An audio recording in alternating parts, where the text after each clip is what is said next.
Hello, everybody, and welcome back to Brewing with Jim. Indeed. My name is Joseph Jasper. And my name is Jim Brewington. This is Jim My Brewington. voice just cracked. Oh, do you want to start this over? No, let's we're just keeping go it. on. No, we're keeping it. We're pushing through. That's a little bit of a dig because on the previous episode, I re-recorded the intro, I think 3 times because my voice kept cracking. Take 3. We record this pretty early on Friday mornings. So anyway, friends, we're so thankful that you're here. This is the show where we take your questions and we present them to Jim, and we get the wisdom that he has accumulated over decades of teaching and ministry to bring answers that can hopefully be a benefit to you.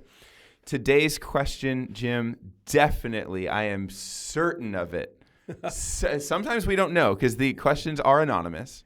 Sometimes we don't know if it comes from a student. Right, that's correct. This question, I feel confident, comes from one of our students. Oh, it has to be. Has to be. Wouldn't be a teacher. That's right. Head of schools has submitted this question. That would be bad. That would not be good. Our question for the week is high school beneficial to the real world? And real world, they put in quotes, by the way. Yeah, I don't know what that means. I don't know. What is the real world? What is the real world? Flipping hamburgers, Yeah. having babies. Yeah. I'm not sure what the real world is, and why would high school not be part of the real world? This isn't virtual. We're actually right here. Not yet. Not yet. Well, there's a push. So, is high school beneficial for the real? I think it depends on what you do, what a student does there. Yeah. What happens there. This is a very... every person's going to take this question in a different direction. This isn't the kind of question that has a trajectory of wisdom. I mean, there is, but I think most of the questions we get on this show, we have sort of a baseline that we can work off of that is natural and that everything builds off of.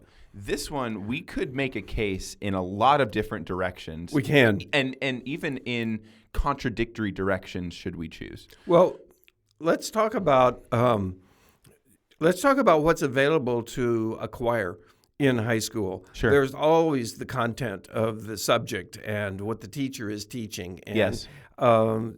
Algebra has content. Chemistry has content. Yeah. Languages have content. What class doesn't have content? I don't know. Yeah. They all have. Is that content going to be helpful to me in the real world? Well, Air it depends upon what depends on what you're going to do with it. Yeah. There are some people who I don't understand quadratic equations, and when is that going to come up in my life? Sure. That I have to do that. Well, if you're an engineer and you build bridges, the math has to be right, or the bridge falls down. That's right. And if you're going to be involved in something that has a need for this specific content, which, by the way, isn't all the content in high school sort of rudimentary. It's base for more advanced learning if people want to do that. That's right. Okay. The schools have decided that a certain general education curriculum is important for everybody to just taste what this is all about, so you can make a decision if you want to go forward with this. You cannot effectively, as a high school student, make a decision about what I'm going to use in my life because you don't know where your life is going. That's right. You may have dreams, but you wanted to be a cowboy or a fireman or something. Sure. When you were young, you have no idea, folks. I'm looking back on 3 careers that I've been involved in, none of which I anticipated when I was in high school. So content is one thing. Is it beneficial? Yes. Is it going to be used by everybody because they were in that class? No, probably not. I wish that teachers would realize that my content is important depending upon what you're going to do with it later. That's right. And I teach, I think with the exception of Bible and theology, which everyone can use. Sure. American Sign Language, anybody can lead a full productive, God-glorifying life without knowing how to sign. For sure. And I realize that. Yes. But if you learn how to, and this is something that grabs you and you want to go on with this, and you do learn it, watch God use it. Fasten your seatbelt because He will use it. Oh, I love that. So is it beneficial because of the content of the classes? Yes, but there are other things that can be developed in high school. One of them is social skills. And you learn absolutely. You learn to be social. Some people don't. Sure. That's fair. They don't. They isolate or they interact socially with no skill and talk about themselves all the time and glorify themselves and don't have an interest in other people. So the social skills are obtainable. Yeah. In high school. Is that beneficial? Absolutely. Yes, Absolutely, and always. it is. Yes. Always. What about conflict resolution skills? Well, interesting, yeah. Anybody who's in a relationship is going to have a conflict. That's just the nature of it. And if you marry somebody, guys, you're going to marry a sinner, and girls, you're going to marry a worse one. And so you have, and so, and you're going to have conflicts. And there's going to be, well, I want to buy a red car. No, I want to buy a blue car. Well, how are you going to get that one resolved? And so there are ways to do it. A purple car. Well, it's neither. Neither is happening. Yeah. You're going to have to be able to learn the skills of conflict resolution. Yes. And there are skills. There are steps to take. Yeah. Why take math? Critical thinking skills develop there. Why take history? Critical thinking skills developed there. Yeah. And I'm trying to determine if there is a class where critical thinking skills are not part of the growth in that class. I feel like there are classes, maybe not at CVCS. I think I do genuinely think we're a great school. There are probably classes in classrooms in America where critical thinking is not happening. Well, you're right. Yeah, you're right because it's not required. The teacher will spoon feed and tell you exactly how to solve each problem, and you don't have to think. All you have to do is follow the recipe for solving this problem, this problem, this problem. That's right. And it's not just math; it's other. It could be any subject. It could be almost any subject. Just like any subject can include critical thinking and does and should, and life does. Yes, life involves critical thinking. You have to make decisions. You have to assess and analyze situations and come up with and pay attention. All of that. Okay, good. So beneficial there. Yes. Yeah. Motivational skills. Something has to pull me out of bed in the morning. I really didn't want to get up this morning. Sure. But I'm motivated to get up. I'm motivated to get up because my employment requires it, but also I get to be here and do this, and that was motivating for me. Yes. There are students here who have told me that they are not motivated to do anything. Well, can you learn to be motivated? Can you learn to see something fun in what you're going to do, or at least satisfying? Yeah. Or some sort of satiation takes place with goals that you have set and you wanted, so you have to do that. That's Motivational skills are available absolutely to learn in high school. How to be self-starting. Or do you have to be self-started? In life, yes. Yes.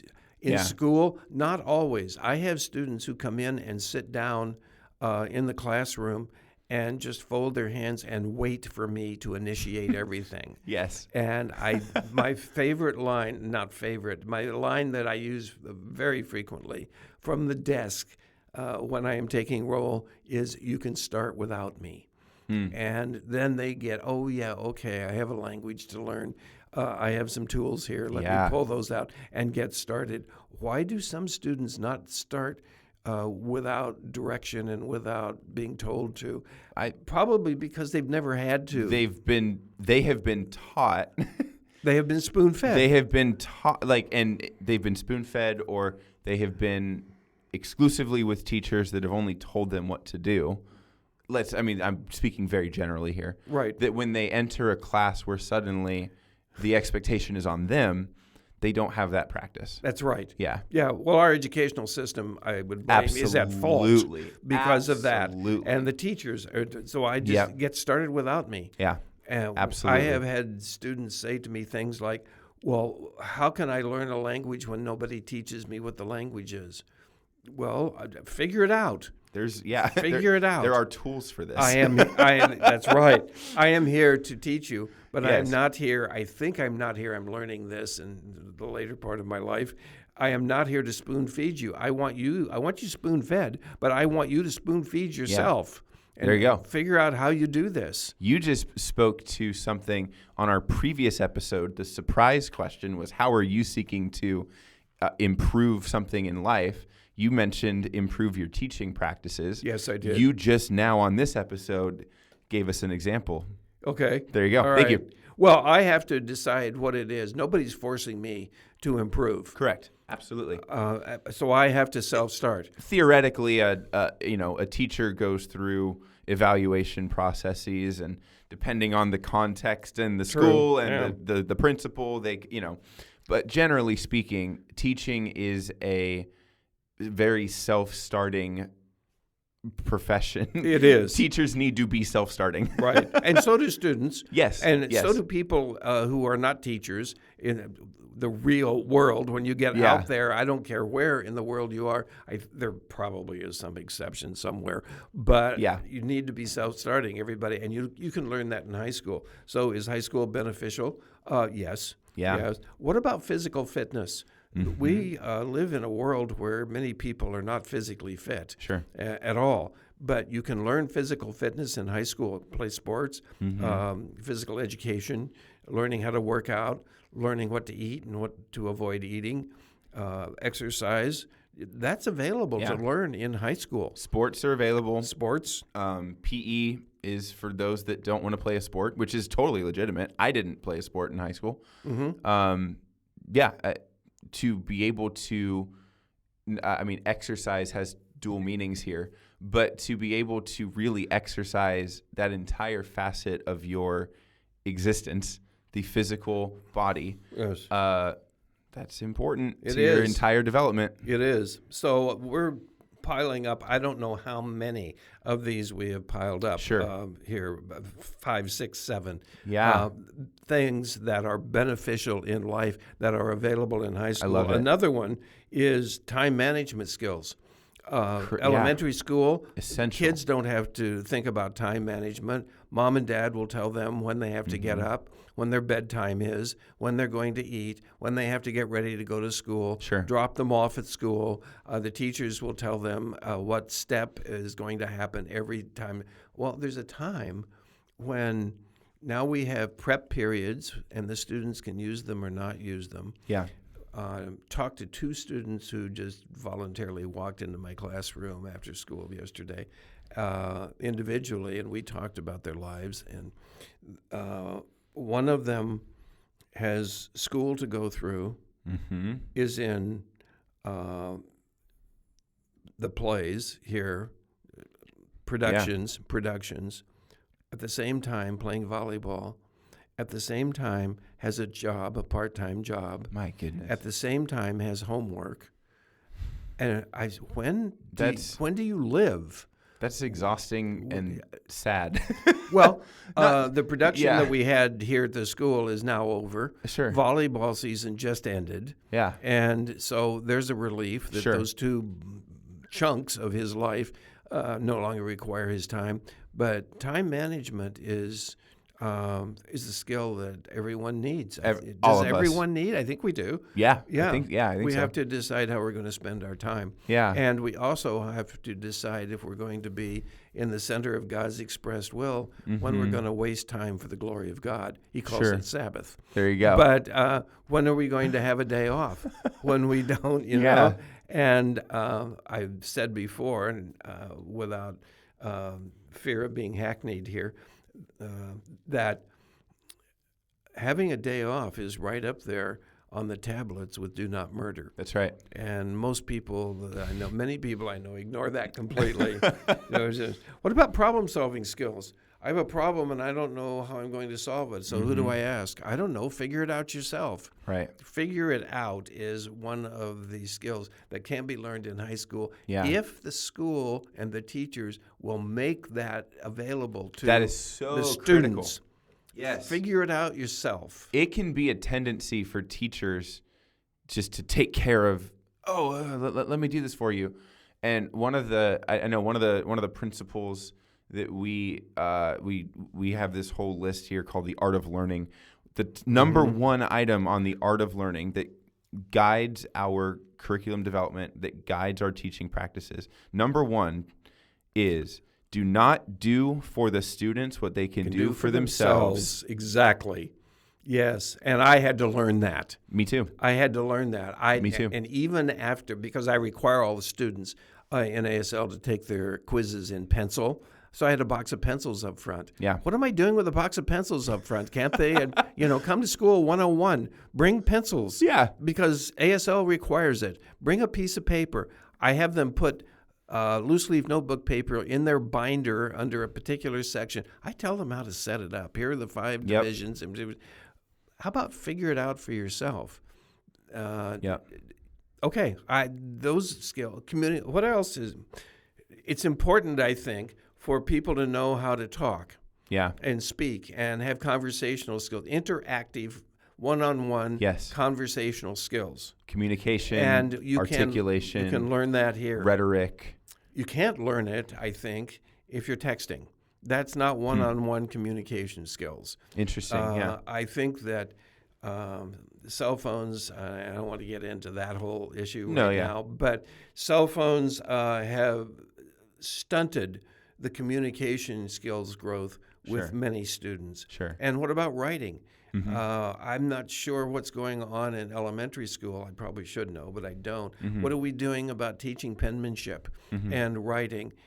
Almost nothing if I'm judging that by the results of what I see the high schoolers are writing. Some of them, my deal is if I can't read it, it's wrong. Sure.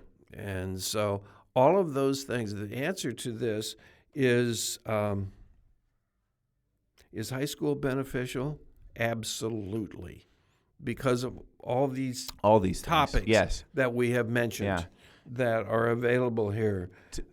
To me, it really gets this question and the answer to it really gets at the core driving principle of what is the purpose of education within a society. Yes, that is a very big question that can go in a lot of different directions, and we can talk. We can articulate our philosophies of education. What's the purpose of education in the world?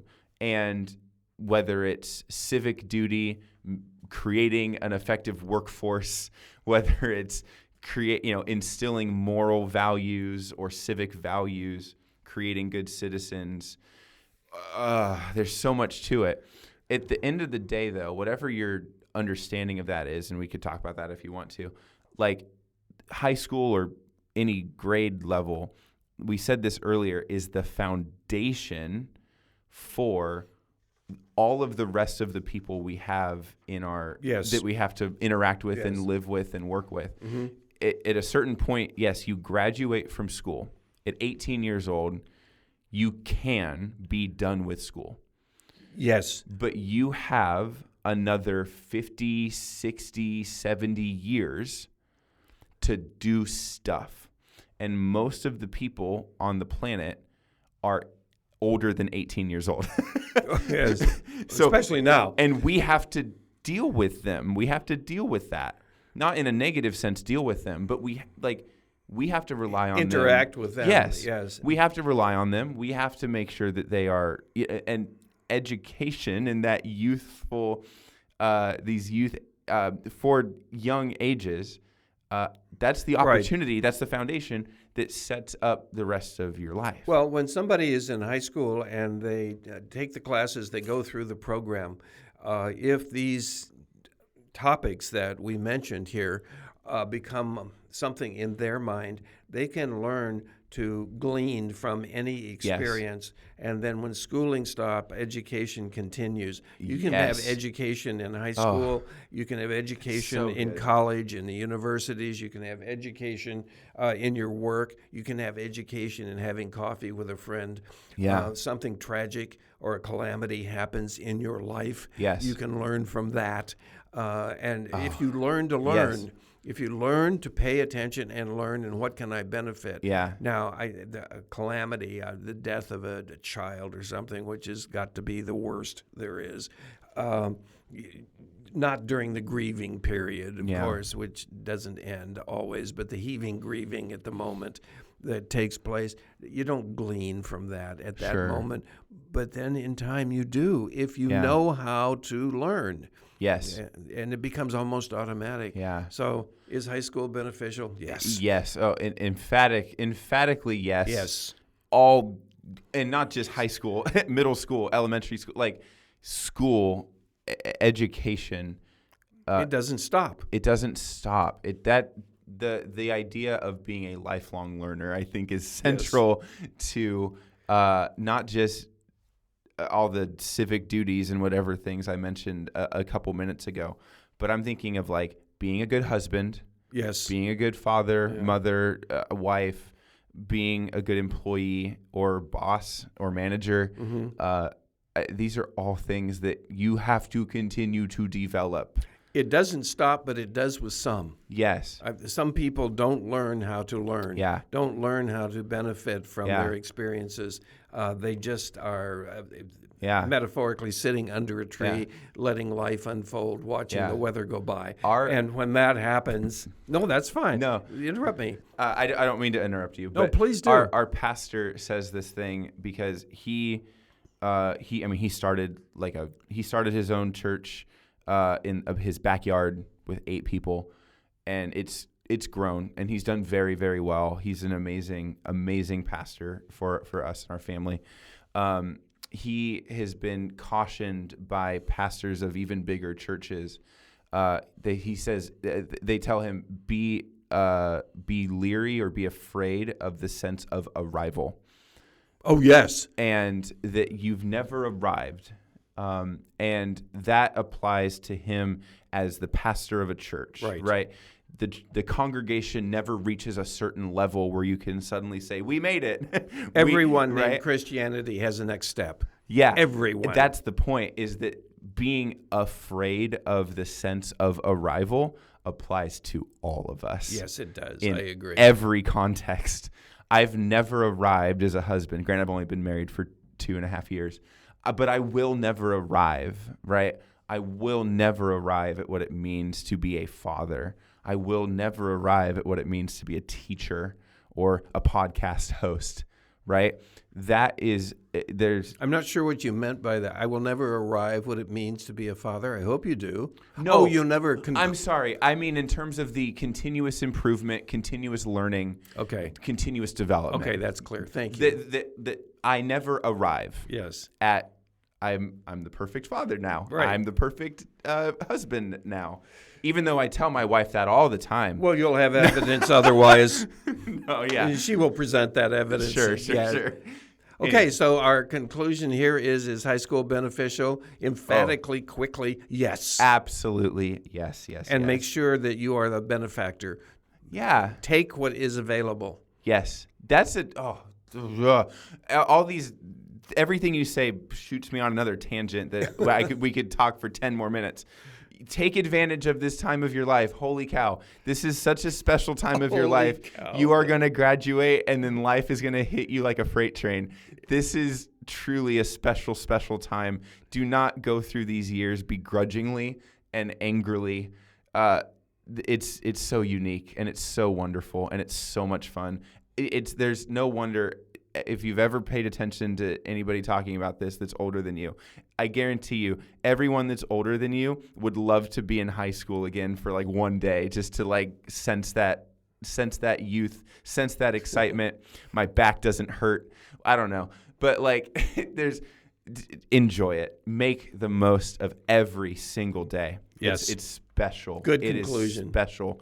And if you don't realize that now, you will realize that later in life and with a little bit of regret, I think. Yes. Okay. Okay. Let's move on to the next question. The next segment. This is the part of the show where we surprise Jim with a question. He doesn't know what's coming. I always write these with a ton of anticipation to ask these questions. Oh, goodness. This question is a little bit actually time specific, and this is probably not going to be apparent to us as we're recording today, because we record these way ahead of time. We're recording this in April right now. Mm-hmm. But Jim, this is episode 31, and on the calendar, this episode is going to air, it should at least, on June 4th. And what's special about that date is that this is the first episode that will air after our school year ends. Yes. This is the first episode of the summer we're recording right now. Yeah, okay. So appropriately, my question for you today, do you have any plans for your summer vacation this year? And if so or if I hope not. Whether you do or you don't, just a more general question. What do you, just over the course of your life, what have you most enjoyed doing with long breaks from your work? Oh my goodness! Most of my life, I have not had long breaks from my work. Sure. Because I've been teaching in a academic school situation. Only this is my 12th year, and 12th year in the span of my lifetime is almost unrecognizable in the length of time. But because I have pastored churches. And been a pastor on staff in churches for, I think it was 42 years or something around. We didn't have those times off. Now, there are some denominations who give their clergy 1 month off. But I was not part of that. I was mostly part of the non-denominational denomination. Yeah. And we just pretty much plowed through. So I didn't have long breaks, and I don't know that I did anything special. When I was a kid, we went on vacations.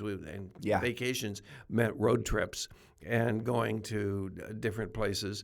But right now, I enjoy resting. I do have a ministry, and the ministry I mentor men who are younger than I am, which is probably most men, and I spend time with them. They have all asked me. I have never asked somebody if I may mentor you. That's another principle. You pick your Paul and you take your Timothy.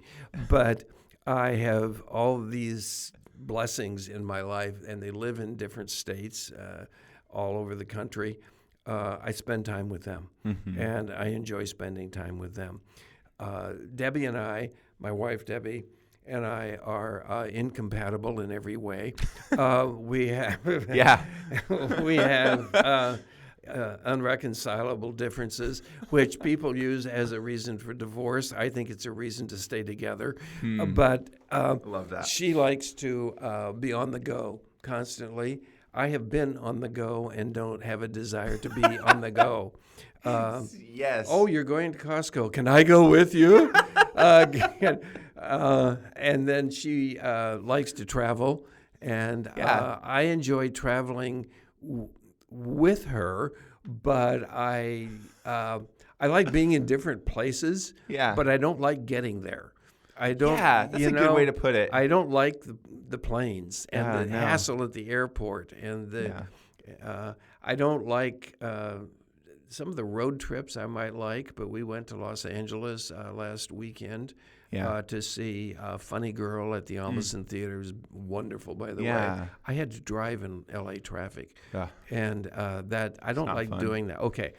Do I have plans for the summer? I want to work on the book I'm writing. Yes, I want to. There are several things that I'd like to do, but they're mostly around the house. Can I just stay home? Can I rest? Can I interact? I have coffee or some appropriate beverage, whatever that is, with people one-on-one. And couple on couple, I like those. I don't like going to big social events. No, I don't have any big plans. Yeah. I have plans to rest. Good. And teaching, you know this, but many people who listen to us may not know this.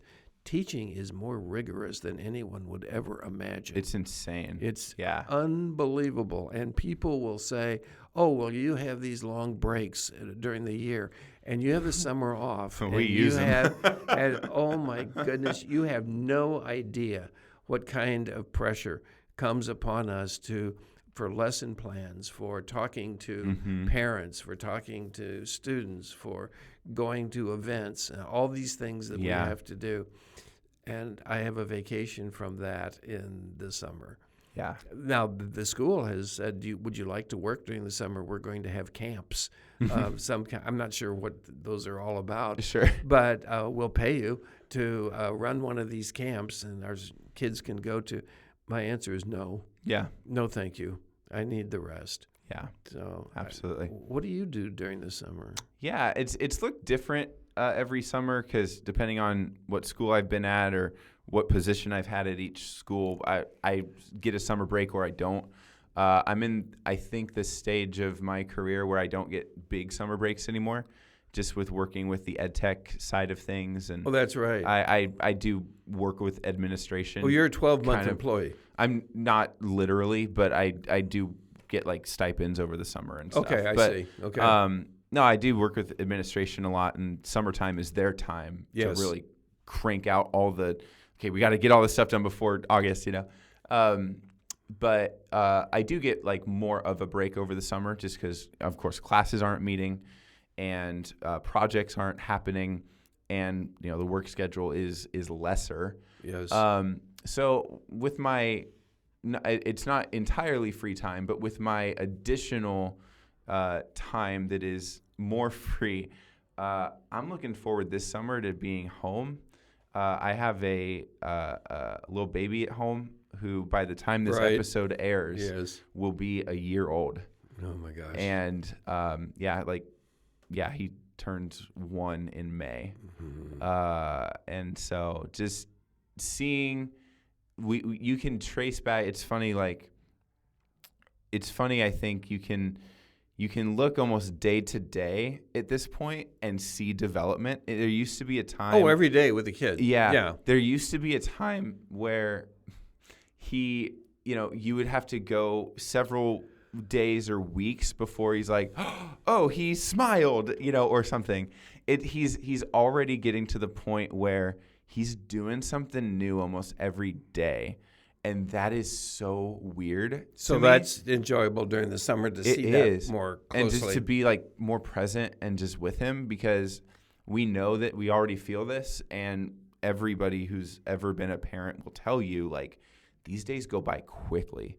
And, years from now, you're gonna wish you could hold your little baby boy, and we just want to make the most of it. We want to maximize every Good goal. moment. Good goal for this summer. Yeah. We have a family family members in Wyoming, and they will come and stay with us, and we enjoy them. Yeah. And so that kind of thing. That's great. Yeah. Okay, there's the answer to that one. There it is. Listeners, we want to thank you as always for listening to Brewing with Jim. We love doing this show. We put a lot of work into doing this. And, I do, yeah. And it's so meaningful that you are listening, that you're submitting questions, and knowing that there's an audience hearing this that is appreciating and hopefully gleaning some wisdom from this is really, really special. We want to invite you to reach out to us. Yes. Please email us. The email address is brewingwithjim@gmail.com. Through that email address, you can certainly, of course, submit questions that you want answered on the show. But also, please feel free, as always, just to reach out, introduce yourselves, tell us where you're from and what, how'd you hear about the show, anything like that. We would love to reply. And again, just get to know you and learn more about you. So that's right. Again, that email address is brewingwithjim@gmail.com. Good. Jim, take us out. Where would you like to go? Oh, you mean off this episode? No, it's okay. No better sign off than that, actually. What Joseph said is something that I would echo, that this is a joy for us. My desire is that someone would find something that they could glean from this that would affect their lives positively and would be a glory to God at the same time. And maybe we would even be a little bit entertaining and you would laugh with us. Hopefully, because we laugh a lot. So we do. Thank you, Joseph. Well said, Jim. Thank you so much. And have a great week, everyone. We'll see you next week. Bye.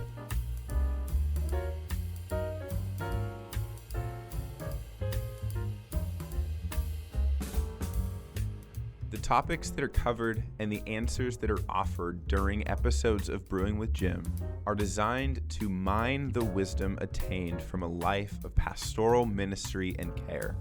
They do not constitute professional or clinical training or expertise in the areas of counseling or mental health. CVCS and its podcast network want to provide a platform for the discipleship of our community. Brewing with Jim is our attempt to foster that environment in a format that is accessible for everyone to participate in. The views, thoughts, and opinions expressed during the show are the speaker's own, and they may or may not represent the views, thoughts, or opinions of Capistrano Valley Christian Schools or its faculty. The material and information presented here is for general information purposes only. This episode has been a production of the Capistrano Valley Christian Schools Podcast Network. Capistrano Valley Christian Schools is a Christian JK-12 school in San Juan Capistrano, California. Be sure to check out, subscribe to, and leave a review of this show and the other shows on our network on your podcast player of choice. Doing so supports the school community in a multitude of ways. For more information about the CVCS Podcast Network or any of our other shows, check out cvcs.org or email podcasts@cvcs.org. On behalf of the whole network, this is Mr. Jasper saying thank you again for listening and stay tuned for more.